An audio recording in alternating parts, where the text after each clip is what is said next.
अस्सलाम वालेकुम व्यूवर्स, आप देख रहे हैं फरी आई रियाज। आज की इस वीडियो में मैं आपको वेलवेट के कपड़े के लिए कुछ टिप एंड ट्रिक्स बताऊंगी जो कि आपके लिए बहुत फ़ायदेमंद होंगी। वीडियो को पूरा ज़रूर देखें, मेरे चैनल को सब्सक्राइब करें जो न्यू हैं, और जिन्होंने अभी तक मेरी स्टिचिंग प्लेलिस्ट नहीं देखी है वो जाकर स्टिचिंग प्लेलिस्ट मेरी है उसको विजिट करें। क्लास 1 से लेके एंड तक आप चलें, आपको देखिएगा कितना फ़ायदा होगा। तो चलते हैं आज की वीडियो की तरफ। यहाँ पर ये मैंने वेलवेट की शर्ट जो आप लोगों के सामने ही कटिंग की हुई थी, इसमें मैं आपको ये टिप सबसे पहले देना चाहूँगी कि अभी मैं लगाने लगी हूँ फिटिंग की सिलाई। अगर तो फिटिंग की सिलाई लगाते वक्त आपका टांका कहीं से छूट रहा है, गैप आ रहा है, यानी वो कहते हैं ना टांका छोड़ छोड़ के अगर आपकी मशीन चल रही है फैब्रिक पर, तो सबसे पहले आपने ये काम करना है कि अपना जो टांका है वो ऑलरेडी 1 नंबर बढ़ा दें।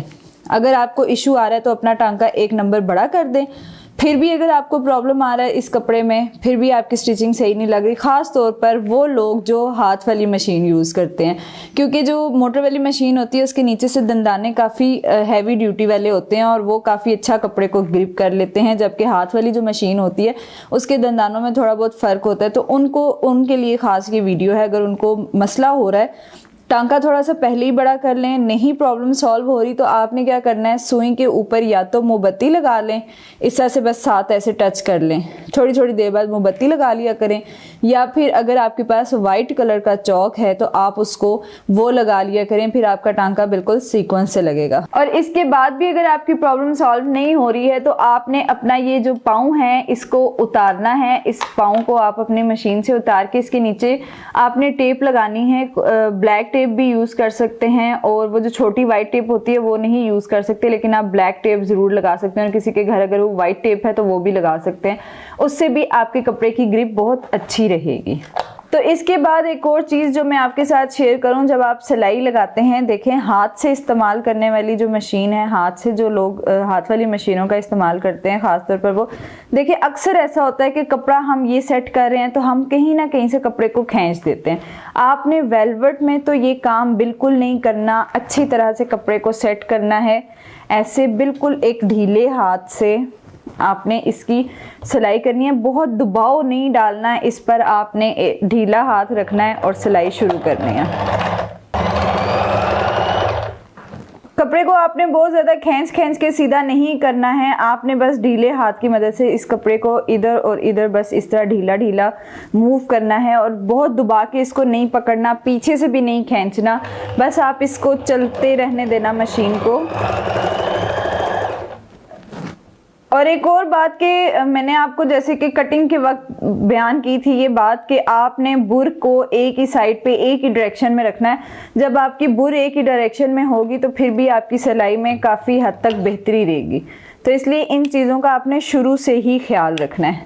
यहाँ पे ये देखें, कहीं से मेरी सिलाई खिंची नहीं है और कहीं से टांका गैप नहीं आया, ये देख सकते हैं आप। तो इसलिए आपने भी ढीला हाथ इस्तेमाल करना है, कोई जल्दी नहीं है, कपड़े को खींचना नहीं है। दूसरा तरीका जो मैं आपको बताने लगी हूँ जो कि बहुत यूज़फुल है, और इससे आपकी शर्ट का दामन बहुत खूबसूरत बनता है। अब यहाँ पे आप फ़र्क देखिएगा कि जो लोग वेलवेट को, ख़ासतौर पे जर्सी वेलवेट को सिलाई नहीं करते हैं कि भाई टाइम कम है जल्दी से हम इसको स्टिच कर लेते हैं, तो आप ये देखिए कि जब हम इसको मोड़ते हैं तो यहाँ से डेफिनेटली हम इसको ऐसे ऐसे करके मोड़े होते हैं और हमारे पास कपड़ा ये राउंड में आ जाता है, वेलवेट फौरन घूम जाती है, ये आपको नज़र आ रहा होगा। जिसकी वजह से क्या होता है कि जब आप अपनी शर्ट पूरी सिलाई कर लेते हैं तो आपके ये जो कॉर्नर्स हैं अमूमन आप लोगों ने देखा होगा कि ये ऐसे फोल्ड हो जाते हैं। इसका सबसे बेहतरीन तरीका ये है कि आपने सेम ही कलर की पाइपिंग लेनी है। माइक्रो वेलवेट पे पाइपिंग बहुत अच्छी लग सकती है, लेकिन आप लोगों ने कभी भी जर्सी वेलवेट पे पाइपिंग करने की कोशिश नहीं करनी।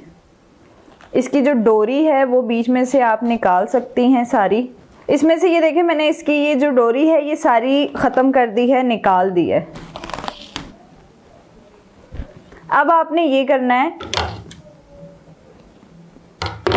कि इसको यहाँ पे बिल्कुल बराबर रख के जो आपका दामन है ऐसे ऊपर, मतलब आप समझ रहे हैं, उल्टी साइड से हमने दामन को फोल्ड करना है। इस कपड़े को आप रखें इस तरह ऊपर, और यहाँ से अब आप अपना दामन फोल्ड करें इस कपड़े के साथ ही।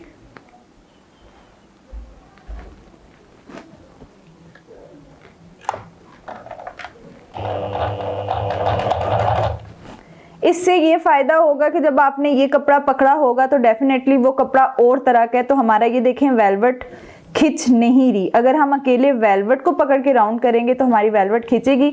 इस कपड़े से आपकी वेलवेट को ठीक ठाक सपोर्ट मिल जाती है और आपका जो दामन है वो बहुत खूबसूरत फोल्ड होता है। लेकिन इसमें भी आपने बहुत केयरिंग के साथ काम करना है कि कहीं से आपने खींचना नहीं है कपड़े को।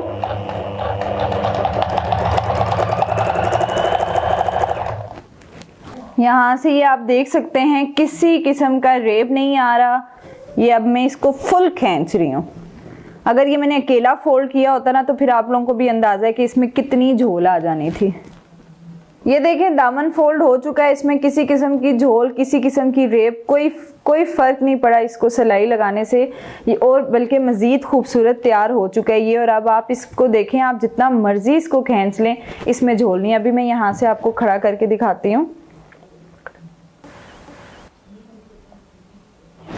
ये देखें, ये कहीं से इसके कॉर्नर फोल्ड नहीं हो रहे हैं। कहीं पे भी आपको ये नजर आ रहा होगा कि ये इसके कॉर्नर्स फोल्ड नहीं हो रहे। जब आप अब यहाँ से दामन भी फोल्ड कर लेंगे ना, ये इसमें और भारीपन आ जाएगा और ये दामन आपका और भी ज्यादा स्ट्रेट हो जाएगा। तो ये ज़रूर आजमाएं आप, फिर देखिएगा आपके वेलवेट के सूट कितने खूबसूरत स्टिच होते हैं। इसके बाद मैं आपको बताती हूँ वेलवेट पर तरपाई करने का तरीका कि उसको आपने किस तरह से मैनेज करना है। इसके बाद तीसरा तरीका जो है वो है ये कि आपने जो तीसरी टिप्स है वो ये कि आपने वेलवेट पे तरपाई किस तरह से करनी होती है। देखें कुछ लोग तरपाई करते हैं क्योंकि वेलवेट की जो ग्रेस है वो आती ही तरपाई से है, लेकिन जो घर में मतलब कैजुअल ड्रेसेस होते हैं उसको प्रेफर यही किया जाता है कि बस जल्दी जल्दी सूट सिल जाए। आपने सबसे पहले क्या करना है कि जितना हिस्सा आपको तरपाई करना है, अब ये जो जर्सी वेलवेट है इसमें आप इस्त्री बहुत ज़्यादा यूज़ नहीं कर सकते हैं। इस्त्री करने से इसमें और झोल आती रहती है। तो आपने क्या करना है, बस अपने हाथों की मदद से जितना कपड़ा आपको फोल्ड करना है, जितना भी आपने ये वेलवेट को फोल्ड किया, ये देखें अब इसको मैंने अच्छे तरीके से ना नीचे रख दिया। क्यों? क्योंकि वेलवेट की एक ये भी खासियत होती है कि ये आपस में चिपक जाता है, तो उस वजह से काफ़ी आसानी हो जाती है। लेकिन ख़राबी हम खुद बीच में करते हैं जब हम उसको तरपाई करते वक्त खींच देते हैं और तरपाई भी टाइट कर देते हैं, जबकि इसकी तरपाई इंतहाई लूज होती है, बहुत ढीले हाथ से। पक्की तरपाई इसकी नहीं होती है, आपने बस कच्ची तरपाई जल्दी जल्दी ख़त्म करनी होती है। जितना दामन आपको फोल्ड करना है आप उतना कपड़ा इस तरह सेट करके रखें। उसके बाद अगेन जितना हिस्सा आपको अंदर फोल्ड करना है वो भी आप सेट करके रखें। और एक और चीज़ नोट करनी है आपने कि जब आपने तरपाई करनी है वेलवेट पे तो ऐसा कोई टेबल प्रेफर करें, कोई ऐसी जगह, कोई शेल्फ या जहां आप इस्त्री करती हैं वहां खड़ी हो जाएं या बैठ जाएं। आपका जो भी कोई टेबल है कपड़े को उसके ऊपर ही रखना है, क्योंकि जब हम कपड़े को यूं उठाएंगे और इसको अपने हाथों पे ऐसे ग्रिप देंगे ना तो इसमें रेब आती जाती है, ये खिंच जाता है। जबकि हम इसको जब यूं नीचे रखेंगे तो अभी आप देखिएगा कि यहाँ से भी हम तरपाई शुरू करते हैं।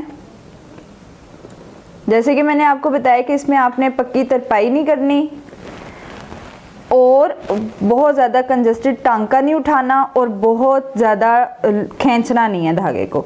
ये देखें अब मैंने यहाँ से ये टांका उठा के साथ ही आगे, ये मैं 2 टांके उठाती हूँ, फिर मैं आपको बताती हूँ जब धागा खींचेगा। तरपाई करनी है आपने नीचे ही रख के। ये देखें मैंने धागे को अगर मैं और ज़रा सा टाइट करूँगी ना तो ये लुक आपके दामन में आ जाएगी। आप तरपाई पक्की करने के चक्करों में अपना दामन ख़राब कर देंगे। तो बेहतर यही है कि आपने अपनी तरपाई को ख़ास तौर पे वेलवेट पे बिल्कुल ढीला रखना है और इस पे बस यूँ आगे आगे टांका उठाते रहते हैं।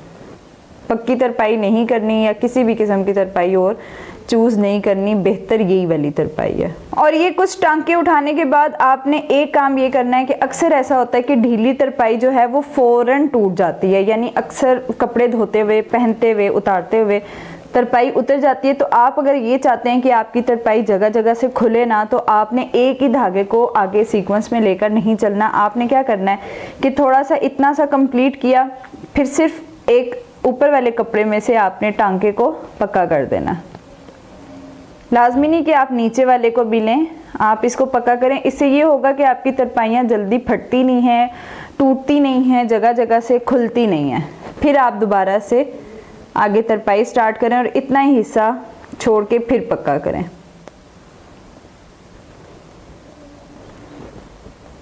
ये देखिए अभी मैंने यहाँ पे बिल्कुल ढीली तरपाई की और आपको ये नज़र आ रहा है कि दामन पे कोई किसी भी किस्म का झोल नहीं है। जो टांका मैंने पक्का किया वो नीचे से लेकर पक्का नहीं किया। ये आपने ख़ास बात याद करनी है कि टांका आपने हमेशा ऊपर वाले कपड़े पे पक्का करना है। इससे आपकी तरपाई लॉन्ग लास्टिंग चलेगी, यानी काफ़ी अर्सा रह जाएगी। अभी दे मुझे इजाज़त। ओके जी, खुदा हाफिज़। इंशाल्लाह नेक्स्ट वीडियो में मिलते हैं। अल्लाह हाफिज़।